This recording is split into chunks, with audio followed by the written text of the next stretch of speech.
Friends, मेरे को जैसे बहुत सारे लोग पूछ रहे हैं जी, एक करेक्शन में कौन सा स्टॉक आप प्रेफर करोगे ऐड करने के लिए। तो मैंने उसलिए एक मतलब टेक्निकल प्लस फंडामेंटल का मिक्स में मतलब कुछ स्टॉक्स सिलेक्ट कर रहा हूँ।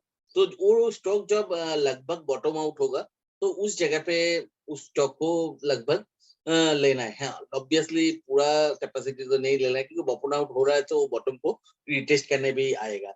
अगर रिटेस्ट नहीं भी कर पाया तब भी हम मेरा पास मतलब 50% तो है, 50% स्टॉक तो है ही।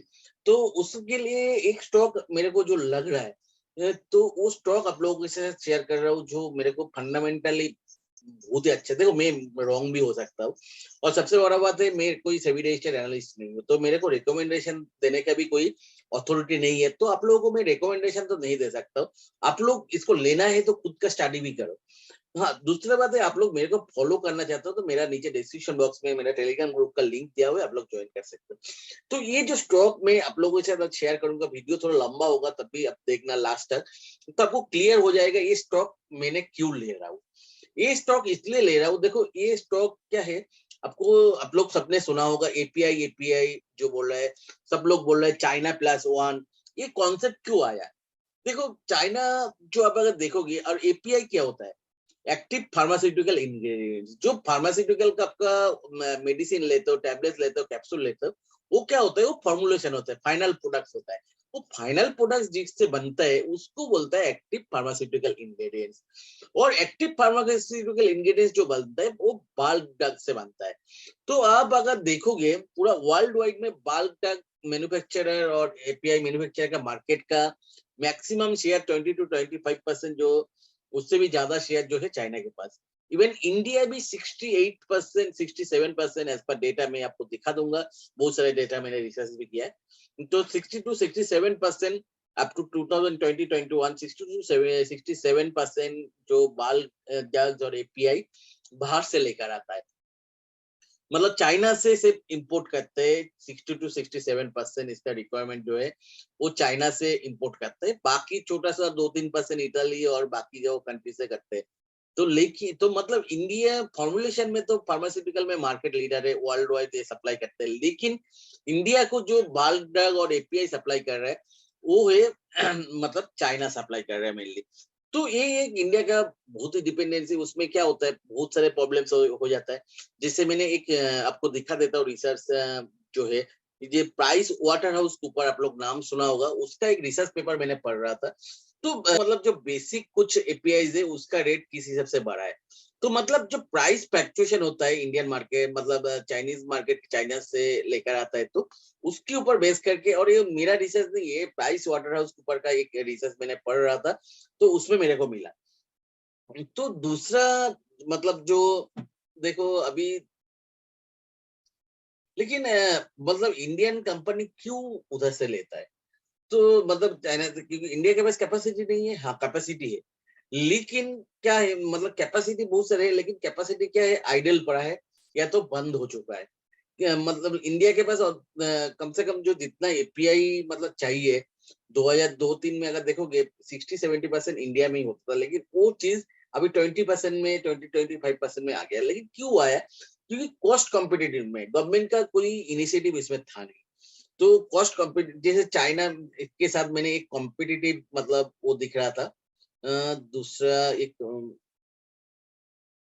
हाँ, देखो ये फाइल क्यों इंडियन जो एपीआई इंडस्ट्री सब आइडल हो गया या तो बंद हो चुका है, ये फाइल से आपको पता चला गया। देखो चाइना में अगर कोई एपीआई प्रोड्यूस होने में 81 रुपीज लग रहा है, इंडिया में वो 100 रुपीज लग रहा है।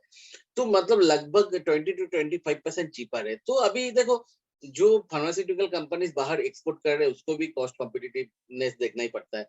तो वो क्या करते हैं, जो मतलब आपका इस जगह पे आप सोचो, मतलब कोई जगह से मेरे को 80 रुपया, और कोई भी प्रोडक्ट जो बनता है ना उसका 60 to 70% कॉस्ट रॉ मटेरियल का ही होता है। अगर एपीआई उसको 20 to 25% सस्ता पड़ रहा है चाइना से लेके, तो हम लोग ऑब्वियसली कोई भी कंपनी चाइना से ही लेगा। तो इसलिए क्या है, धीरे धीरे इंडिया का जो कैपेसिटी है वो आइडल हो गया। देखो 20 to 25%, क्योंकि बल्क ड्रग्स भी चाइना में ही बनता है, तो 20 to 25% चीपर है। मतलब रॉ मटेरियल जो है। तो 20% एक्सपेंसिव इन देन इलेक्ट्रिसिटी। लेकिन देखो मेन जो कच्चा है, रॉ मटेरियल में अगर कोई प्रोडक्ट का 100 रुपया का कच्चा है तो 19 टका 19 रुपया ज्यादा देना पड़ रहा है इंडियन मतलब कंपनी को रॉ मटेरियल लेने के लिए। चाइना उसको 19 रुपया कम में मिल रहा है। देखो इलेक्ट्रिसिटी उतना भले ही 20% कॉस्टलियर है लेकिन जस्ट 1.5 रुपीज से ज्यादा लग रहा है। लेबर कॉस्ट में 6 रुपया कम लग रहा है। ये कॉम्पिटिटिवनेस है इंडिया को। तो इस जगह पे अगर देखेंगे तब भी ये लेबर कॉस्ट अगर मैं इस जगह पे ये दोनों मिला के 20.5 हुआ तो लीडर कॉस्ट मिला के तब भी 14 रुपया का अभी भी मतलब लॉस में चल रहा है इंडियन कंपनी, मतलब ज्यादा देना पड़ रहा है। और दूसरा जो लास्ट जो देना पड़ रहा है वो अदर्स कॉस्ट। तो वो अदर्स कॉस्ट क्या होता है? Utility cost. तो मतलब जो 30 उसके लिए 4.5 रुपये ज्यादा देना पड़ रहा है। एक कैसे हो रहा है मतलब वो अदर कॉस्ट कैसे, जैसे कोई एक कंपनी के मतलब एपीआई कंपनी अगर कोई बना रहा है ना, उसको जो उसको लिए स्टीम जरूरत है। अगर उसके लिए इफ्लुएंट ट्रीटमेंट प्लांट बहुत ही मतलब high level of effluent treatment, क्योंकि केमिकल उधर जो यूज हो रहा है वो हार्मफुल भी हो सकता है लोगों के लिए। तो उसके लिए बहुत ही सीवियर ट्रीटमेंट करना पड़ता है, वाटर ट्रीटमेंट। तो इसमें चाइना में क्या होता है, सारे बड़ा बड़ा पार्क होता है एपीआई का। तो उस जगह पे क्या होता है, जैसे उसका वाटर सप्लाई जो है कॉमन पाइपलाइन से, और स्टीम सप्लाई जो है कॉमन पाइपलाइन। तो स्टीम सप्लाई में क्या होता है, जैसे वो जितना पाइपलाइन होता है ना उसमें एक हीट लॉस रहता है। अभी कोई कंपनी एक सिंगल फ्रैगमेंटेड है, इंडिया में जो है मेनली फ्रैगमेंटेड है, तो फ्रैगमेंटेड है तो उसके लिए स्टीम प्रोड्यूस करके लेकर आना है, जो लॉस होगा उसको अकेला के बियर करना पड़ेगा। लेकिन एक पार्क में होता है तो सबको सबने वो बियर कर लेता है। तो दूसरे जो होता है ना उसके बाद जो मतलब इफ्लुएंट भी, अगर 8-10 कंपनी का कॉमन इफ्लुएंट ट्रीटमेंट प्लांट होगा तो उसका कॉस्ट सब में बेयर होता है। लेकिन एक कंपनी फ्रैगमेंटेड है तो मतलब तो उसके लिए क्या होता है, इसका मतलब फ्रैगमेंटेड अगर होता है तो उसके लिए मतलब क्या सारे कॉस्ट खुद को बेयर करना पड़ता है, इसलिए अदर्स कॉस्ट को जो 4.4 रुपीज मतलब ज्यादा हो रहा है वो हो रहा है। तो अभी क्या हो रहा है, एपीआई गवर्नमेंट ने भी मतलब समझा, क्योंकि जब कोविड हुआ ना तब क्या है, चाइना का जो सप्लाई चेन है वो ब्लॉक हो गया था। और सिर्फ इंडिया नहीं, पूरा वर्ल्ड चाइनीज एपीआई के ऊपर डिपेंड करते हैं। तो पूरा वर्ल्ड का जो एपीआई सप्लाई है वो ब्लॉक हो गया था। तो उसलिए उस टाइम जो बड़ा वर्ल्ड लीडर्स थे सबने सोचा जी क्यों ना चाइना प्लस वन, चाइना के साथ साथ और एक चाहिए ऑल्टरनेटिव। तो उसलिए और इंडिया मतलब ये फार्मास्यूटिकल इंडस्ट्री में मार्केट लीडर्स है वर्ल्ड वाइड, तो इंडिया तो बहुत ज्यादा सोचेगा। तो गवर्नमेंट ने बहुत सारे इनिशिएटिव लिया एपीआई इंडस्ट्री को मतलब वो करने हेल्प करने के लिए। तो गवर्नमेंट ने एक तो 10 लाख करोड़ का एक बजट पास किया, उसके लिए बजट लिया। तो उसमें ऐसा है प्रोडक्शन लिंक इंसेंटिव मिलेगा। जैसे कोई कंपनी एपीआई बना रहा है और वो एपीआई मतलब जैसे अप्रूवल का भी जरूरत होता है, फाइनल अप्रूवल आता है, यूएसडी अप्रूवल होता है, बहुत सारी जगह से अप्रूवल। वो एपीआई अगर मार्केट में कमर्शियलाइज हुआ तो उसको एक मतलब जो उसको मतलब वो एक्सपोर्ट करेगा तो उसको प्रोडक्शन लिंक इनिशिएटिव मिलेगा। मतलब प्रोडक्शन लिंक इंसेंटिव्स जो होता है वर्कर का, वो इंसेंटिव कैसा होता है, जैसे एक आपने देखा होगा जो लोग जॉब करते हो, जैसे पीएफ होता है 12% वो कंपनी देता है। अभी कंपनी जो 12% दे रहे हैं वो गवर्नमेंट बोले ठीक है चलो हम लोग दे देंगे उसको 10 साल के लिए या 3 साल के लिए 4 साल के लिए। तो इसमें क्या कंपनी और भी ज्यादा आर&डी में पैसा लगाएगा और भी ज्यादा लेकर आएगी। उसको पता है अगर नया प्रोडक्ट लेकर आ पाएंगे, उसको प्रोडक्शन चालू होगा तो उसके लिए मेरे को टैक्स हॉलीडे मिलेगा, 5 साल 10 साल के लिए टैक्स हॉलीडे मिलेगा, प्लस प्रोडक्शन लिंक इंसेंटिव मिलेगा। तो इसके लिए गवर्नमेंट 10,000 करोड़ का एक बजट पास किया, उसके साथ 3,000 करोड़ का एक बजट पास किया, जो मतलब एपीआई पार्क बनेगा। जैसे चाइना जैसे कंट्री सारे एक जगह पे आएगा तो ये जो 4 से 5 रुपया का एक डिफरेंस है वो तो कम हो जाएगा। और उस जगह पे जैसे बाल्क ड्रग्स भी बनेगा तो रॉ मटेरियल जो कॉस्ट है और वो सब मतलब कम होगा। और दूसरा ये जो 4.5 में है ना उसमें एक ट्रांसपोर्टेशन कॉस्ट भी है, जो चाइना में 1% है, इंडिया में 3%। तो एक पार्क के अंदर एपीआई सारे बनेगा तो मतलब बाल्क ड्रग्स एपीआई बन रहा है और उसको कॉमन इफ्लुएंट ट्रीटमेंट है तो लॉजिस्टिक कॉस्ट भी बहुत सारे कम हो जाएगा। हाँ, तो चलो अभी ये सब तो है। तो मतलब एपीआई के लिए जो और कम से कम सब तो एपीआई में गवर्नमेंट का भी फोकस है। क्योंकि गवर्नमेंट चाहता है चाइनीज डिपेंडेंसी कम करने के लिए। तो एपीआई जो लोग ऑब्वियसली जो लोग ऑलरेडी इंडिया में एपीआई बना रहे हैं और सक्सेसफुल एपीआई मेकर्स, तो उन लोगों के लिए तो गवर्नमेंट मतलब बहुत ही ज्यादा अच्छा है, क्योंकि उन लोगों के पास इंफ्रास्ट्रक्चर ऑलरेडी है। और जो जिस जगह पे लैकिंग कर रहा था वो गवर्नमेंट सपोर्ट, तो वो भी अभी मिल रहा है। तो अभी सोचिए ऐसा कोई कंपनी मिला जो कंपनी का एक प्रोडक्ट सोचो, एक प्रोडक्ट जो इंडिया का टोटल जो एक एपीआई सोचो, इंडिया का टोटल जो एक्सपोर्ट हो रहा है उसका 45% करते हैं। दूसरा प्रोडक्ट जितना एक्सपोर्ट हो रहा है उसका 36 to 40% कर रहे हैं। और उसका तीसरा एपीआई जो है उसका भी ऑलमोस्ट 40% का एक्सपोर्ट कंट्रीब्यूशन है इंडिया का टोटल एक्सपोर्ट में, मतलब जो एपीआई एक्सपोर्ट करते हैं। तो आप सोचो वैसा अगर कोई कंपनी मिलेगा, और गवर्नमेंट गवर्नमेंट तो बोल ही रहा है आप एक्सपोर्ट करोगे तो ज्यादा इंसेंटिव मिलेगा, ज्यादा टैक्स हॉलिडेज मिलेगा, तो कितना सारे बेनिफिट हो सकते हैं। और सोचो वो कंपनी अगर ऐसा है तो उसके पास ये जो रॉ मटेरियल के लिए ज्यादा कच्चा करना पड़ रहा है वो भी नहीं करना पड़ रहा है, तो वो कैसे हो सकता है। अभी जैसे जो सक्सेसफुल एपीआई प्लेयर है ना इंडिया में, जैसे डेविस लैब है, वो लोग कैसे इतना सक्सेसफुल है, क्योंकि उन लोगों के पास बैकवर्ड इंटीग्रेशन है। जो जो बल्क केमिकल से वो भी खुद बना रहा है।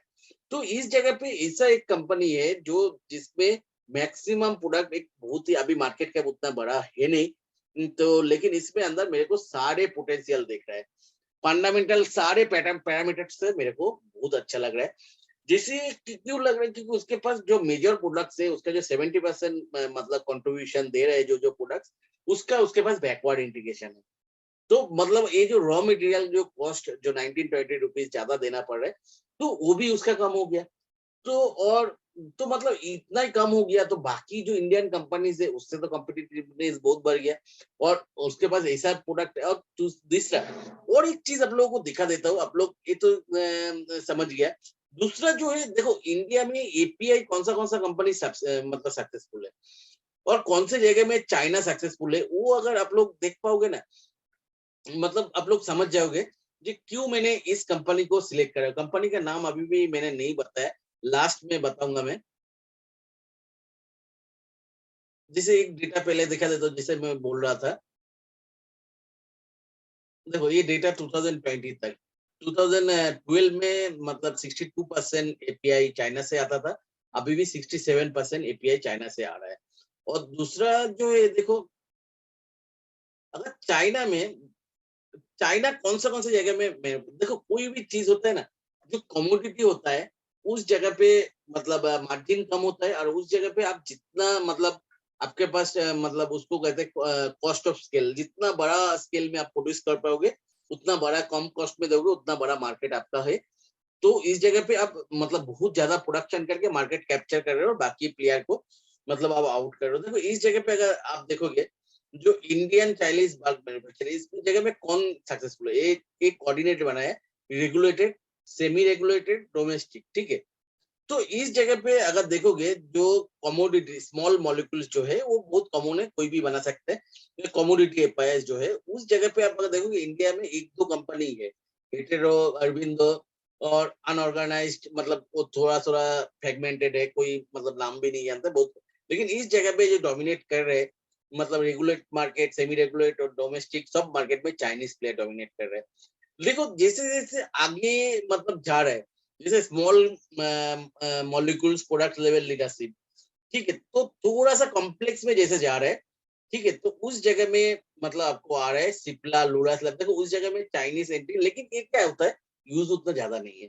तो सिप्ला, लूरास लैब ये सब का उस जगह पे लीडरशिप आ रहा है। चाइनीज प्लेयर भी एक दो जगह पे डोमेस्टिक में यूज होता है, और फ्यू इंडियन प्लेयर्स। लेकिन आपको देखो जैसे डेविस लैब आ गया, डेविस लैब देखो कौन सा जगह पे वो कर रहे हैं, हाई पोटेंसी एपीआई जो बाकी कोई बना नहीं सकते, जिसमें आपको मार्केट लीडर, और इस जगह पे जो मीडियम पोटेंसी जो कोई कोई बना सकते हैं। और तीसरा जो कोऑर्डिनेटर एकदम मतलब नीचे प्रोडक्ट्स जो होता है, तो नीचे प्रोडक्ट्स में जो मतलब है, जैसे डेविस लैब इस जगह पे देखो small molecule product level leadership से इस जगह पे हाई पोटेंसी एपीआई में, इस कोऑर्डिनेट में, दोनों कोऑर्डिनेट में डेविस लैब का प्रेजेंस है, और इसलिए आज उतना बड़ा कंपनी है, ठीक है। तो इस जगह पे आप अगर देखोगे, देखो मतलब एकदम फ्यू प्लेयर्स है, मतलब चाइनीज फ्यू प्लेयर्स है। तो अभी जो कंपनी के बारे में मैं बात करने जा रहा हूँ उसके पास नीचे प्रोडक्ट से, और ये कोऑर्डिनेट में है। अभी भी उतना मार्केट लीडर्स में गिना नहीं जाता, लेकिन इंडिया से जो मेजोरिटी एक्सपोर्ट होता है उसका 3 प्रोडक्ट्स उसमें मतलब 42 पे 30 टू 40% मार्केट शेयर है उसका, मतलब इंडियन एक्सपोर्ट में। तो वो कंपनी मतलब इस कोऑर्डिनेट में आता है, तो इस कोऑर्डिनेट में रहता है तो उसका बड़ा बनने का पोटेंशियल बहुत होता है। और अभी भी उसका जो डेटा जिस हिसाब से उसका फंडामेंटल ग्रो कर रहे हैं सब कुछ में, मतलब वो दिख रहा है। एक कंपनी का, चलो अभी उसका फंडामेंटल देख लेते हैं, पहले नाम बोल देते हैं उस कंपनी। तो आप लोग समझ गए जो इंडियन एपीआई मार्केट कैसे ग्रो कर सकता है। ऐसा नहीं इंडियन एपीआई मार्केट कुछ मतलब छोटा मोटा मार्केट है। देखो इंडियन एपीआई मार्केट अगर 2016 से 2020 तक देखेंगे तो 8.6% सीएजीआर में ग्रो किया, और ये मतलब आईएनआर बिलियन में 2024 तक 1109। तो अपने आप ही बहुत बड़ा मार्केट है, उसके साथ वर्ल्ड मार्केट है, और वर्ल्ड पूरा वर्ल्ड चाह रहे एक चाइना प्लस वन के लिए, तो इंडियन गवर्नमेंट का भी फोकस भी है। चलो अभी वो कंपनी का जो है उसका नाम है सुप्रिया लाइफ साइंस लिमिटेड। अभी इस कंपनी का पहले तो मैं देखूंगा मार्केट कैप बहुत ही अभी भी छोटा है, मतलब 3600 करोड़ का मार्केट कैप। लेकिन इस कंपनी का जो डेटा जो है ना, मेरे को जो दिख रहा है आरओसी, जो मैंने आप लोगों को बहुत बार बोला, आरओसी और आरओई जो मतलब ये दोनों क्या होता है, ये दिखाता है कोई कंपनी कैपिटल को कितना अच्छा यूटिलाइज कर रहे हैं। और 60% एबिटा मार्जिन, मतलब 60% आरओसी कोई भी कंपनी के लिए बहुत ही रेयर है। मतलब मैं तो बहुत कम देखा, जैसे क्लीन साइंस जैसे एक दो कंपनी में इंडिया में ऐसा आरओसी। आरओसी मतलब क्या है, जैसे कोई कंपनी सोचो प्रॉफिट मार्जिन बहुत ज्यादा है, लेकिन वो कंपनी पैसे को मतलब उसका जो कैशबैक साइकिल है, तो वो सोचो आपका 50 दिन का मतलब साइकिल है। तो टर्न अराउंड रेशियो जो बोलते हैं, कैश जो वापस आ रहा है कंपनी में जो साइकिल है। लेकिन कोई कंपनी 2-3 दिन में कर रहा है। तो वो क्या है, जैसे एसेट जो है ना उसको यूटिलाइजेशन बहुत अच्छा कर रहे हैं। तो मतलब सेम एसेट्स में वो कम टाइम, भले ही इसको सोचो प्रॉफिट मार्जिन कम है, लेकिन उसका जो कैश टर्नओवर वो बहुत ही कम टाइम में हो रहा है। तो उसमें जनरली क्या होता है, तो आपको उसके मतलब वो 100 रुपया लगा के, भले ही प्रॉफिट मार्जिन कम है लेकिन पैसा ज्यादा कमा रहा है, उसका साल में जो पैसा आ रहा है वो बहुत ही ज्यादा आ रहा है। तो वो इसको आपको जो आरओसी है उससे आपको दिखता है। तो इस कंपनी का अगर आरओसी देखेंगे ना, मैं कोई कंपनी का जो फर्स्ट पैरामीटर है वो आरओसी देखता हूँ। रेशियोज जो है, देखो कंटिन्यूअसली 2018 में 14 था, उसके बाद कैसे कंपनी का एफिशिएंसी बढ़ा, कंसेक्यूटिव 4 ईयर में उसका जो कैश मतलब कन्वर्ट जो आरओसी मतलब कैश को कितना कैपिटल को एम्प्लॉयड कर पा रहे, कितना एफिशिएंटली उसने शेयर होल्डर से लिए फंड मतलब बढ़ा रहा है, ये उसका मतलब एग्जाम्पल है। और दूसरा मैं एक चीज देखता हूँ, वो कितना जितना प्रॉफिट कर रहा है उसको कितना री इन्वेस्ट कर रहा है। तो कहाँ पे दिखता है, वो फिक्स एसेट जो परचेज है वो देखोगे, देखो हर साल 2017 में और 18 में उतना कितना कम था, चार इनमें 19 में भी, 20-21 में देखो उन्होंने कंटिन्यूअसली वो बढ़ रहा है। मतलब वो जो प्रॉफिट कर रहा है उसका एक पोर्शन हमेशा उसने एक्सपेंशन या तो कैपेसिटी ये सब बढ़ाने में लगा रहा है। और दूसरा जो है, चलो अभी इसका डिटेल इस जगह पे बहुत ही अच्छा तरह से लिखा रहता है स्किनर में, थोड़ा सा वो बता देता हूँ, और उसका कंपनी का भी प्रेजेंटेशन है, वो भी मैं आप लोगों को दिखा देता हूँ। बेटर होगा वही देख लेते पहले, इसका सेल्स और प्रॉफिट जो है कैसे बढ़ रहा है एक बार देख लेते। देखो इसका जो कॉम्पिटिटर है उसका किसी का भी रो जो है आरओसी 22 इस जगह पे हाईएस्ट एल्केम लैब में 60% आरएसी, कोई मतलब कितना एफिशिएंट है ये कंपनी। और उसके साथ ऑपरेटिंग प्रॉफिट मार्जिन भी सबसे हाईएस्ट है, जस्ट पिरामिड एंटरप्राइज के बाद। पिरामिड एंटरप्राइज के में क्या होता है, एक फाइनेंशियल स्ट्रक्चर भी है।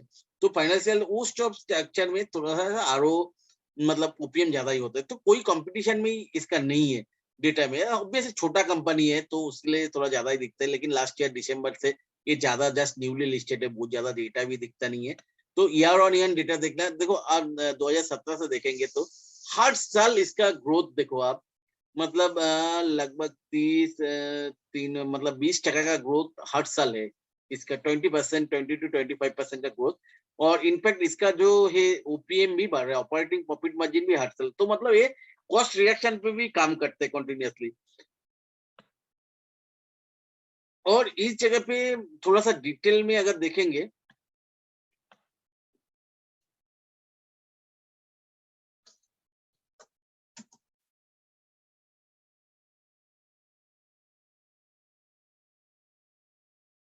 देखो ये क्या होता है, company focus on primarily diverse therapeutic area, नीचे प्रोडक्ट्स, मैंने जो बोला था थर्ड कोऑर्डिनेट, और लीडर वो लोग बनता है जो थर्ड कोऑर्डिनेट में है। देखो इसमें जो तीन, इसका जो एपीआई है, ये क्लोरोफेनोलामाइन इन मैलेट्स, तो उसमें 45 to 50% मतलब मार्केट शेयर है। केटामाइन हाइड्रोक्लोराइड जो 60 to 65% मार्केट शेयर है इसका। और एक है इसका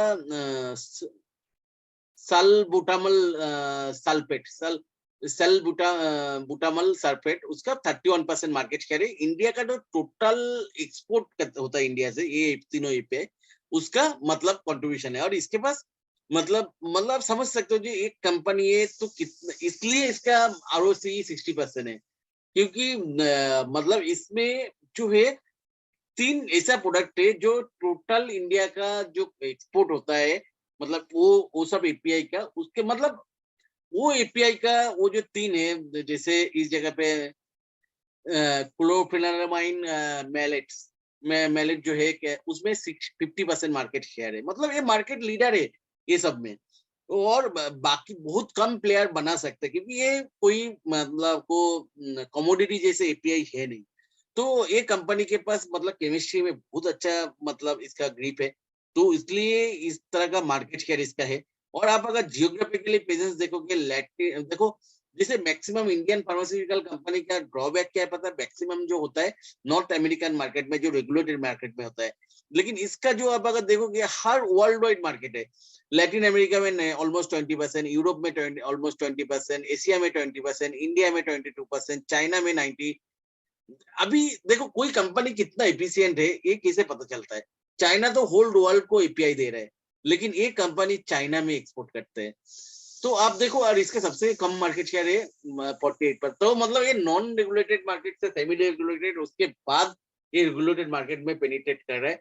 और इस जगह पे अगर मतलब उसी बोल रहा है, रेगुलेटेड मार्केट में ओनली 38.17%, नॉन सेमी और अनरेगुलेटेड मार्केट में 61.83%, क्योंकि उसमें मार्केट पकड़ना बहुत ही मतलब, जैसे ऐसा ही एक कंपनी है आपको कैप्लिन पॉइंट्स, तो उसमें भी वही नॉन सेमी रेगुलेटेड से चालू करके रेगुलेटेड में जा रहा है, ये भी कंपनी वही है।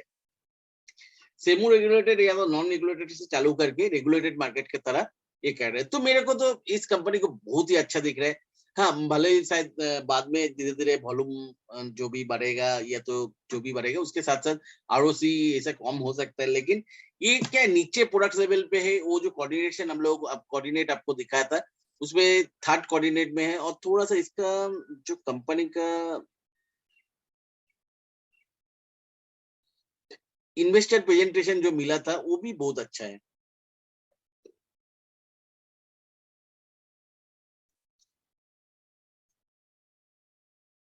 तो कंपनी का जो ओवरव्यू है, well established present in the API manufacturing with the focus high value product, ये जो मैंने पहले ही बोला, ये नीचे प्रोडक्ट्स में काम करते हैं। मतलब ऐसा कोई मतलब उसमें काम नहीं करते जो मतलब कमोडिटी ऐसा कुछ है। तो मतलब और तीन चार प्रोडक्ट्स तो ऐसा है, तो इंडिया का ऑलमोस्ट 50% एक्सपोर्ट मतलब कंट्रीब्यूशन करते हैं। तो इस कंपनी में तो मैंने तो पैसा लगाऊंगा अभी मेरे को। और दूसरा जो है, चलो अभी थोड़ा टेक्निकल में देख लेते हैं। आप लोग थोड़ा और भी डिटेल में चाहिए तो ये कंपनी का साइट में, वेबसाइट में सब कुछ मतलब अवेलेबल है। और इसने जो है इसका और एक चीज देख रहा था, इसका जो 38 प्रोडक्ट्स है उसमें ऑलमोस्ट 50% जो प्रोडक्ट्स है वो इसका 70% रेवेन्यू कंट्रीब्यूट करते हैं।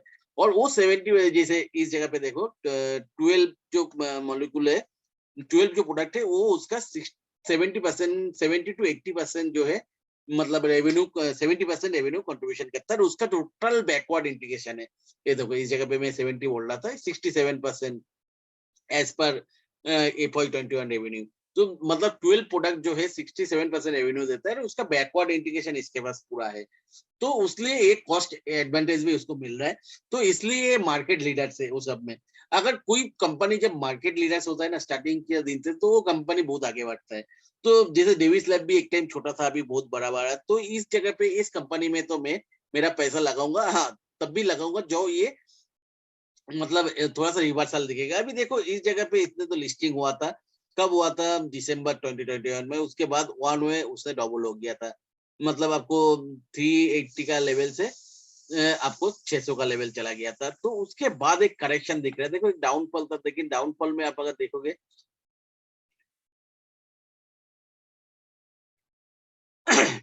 इस जगह पे डाउन ट्रेंड लाइन तो ब्रेक किया था, और इस जगह पे जैसे एकदम से वॉल्यूम नहीं था, ट्रेंड लाइन ब्रेक करने के टाइम वॉल्यूम तो था, और इस जगह पे कंसोलिडेशन कर रहा था। अभी जो है कंसोलिडेशन के ब्रेक किया।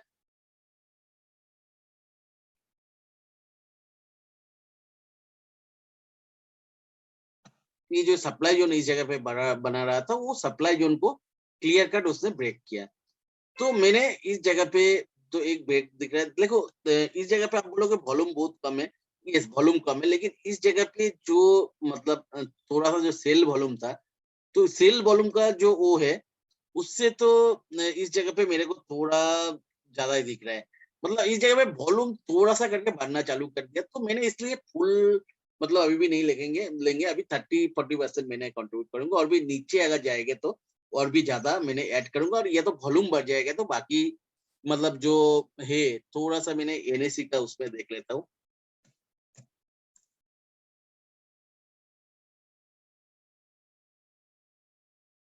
ये एनएससी का ही चार्ट है, तो मतलब वॉल्यूम तो अभी भी कम है, लेकिन इस जगह पे देखो जो एक first time down trend line break करने के बाद जो सप्लाई जोन है उसके ऊपर ट्रेड कर रहा है, तो ये थोड़ा सा वॉल्यूम कभी भी बढ़ सकता है। तो थोड़ा सा एक जो मतलब ये ट्रेंड चेंज का सिग्नल ये है। पहले तो बात है फंडामेंटल बहुत अच्छा है इसका, मतलब फंडामेंटल में तो कोई कंपैरेटिव कंपैरिजन है ही नहीं। इंडिया का बहुत फ्यू कंपनीज है जिसका आरओसी 60% है। तो और दूसरे है ये नीचे प्रोडक्ट लेवल में काम कर रहे हैं। तीसरा है गवर्नमेंट का बहुत फोकस है एपीआई में, चाइनीज पे। और ये कंपनी ऐसा है जैसे इंडिया का सब कंपनी चाइना में मतलब चाइना से इंपोर्ट कर रही है, कंपनी चाइना में एक्सपोर्ट कर रहे हैं। तो मतलब इसका तो कोई मतलब कंपनी, इस कंपनी का नाम है सुप्रिया लाइफस्टाइल। तो और प्राइस है 446। तो ये कंपनी में मैंने तो इन्वेस्ट करूंगा। तो आपका भी अगर करना है तो देखो इस जगह पे बहुत सारे पेपर्स अवेलेबल है उसका, कंपनी का साइड में इन्वेस्टर में चला जाओ। उसके बाद ये प्राइस वाटर हाउस के ऊपर का भी रिपोर्ट आपको पता है। तो उसके बाद एक साथ जैसे कि देख सकते हो इंडियन एपीआई इंडस्ट्री आउटलुक, तो उसमें भी आपको बहुत सारे पेपर्स मिल जाएगा। मैंने जो मतलब डाउनलोड करके पढ़ा है उसके बाद ही मैं आप लोगों को बोल रहा हूँ, तो आप लोग भी पढ़ाई करो। और आप अगर मेरा वीडियो अच्छा लगा तो इसको लाइक एंड शेयर कर सकते हो। चलो फ्रेंड्स, अभी के लिए इतना ही। Bye bye.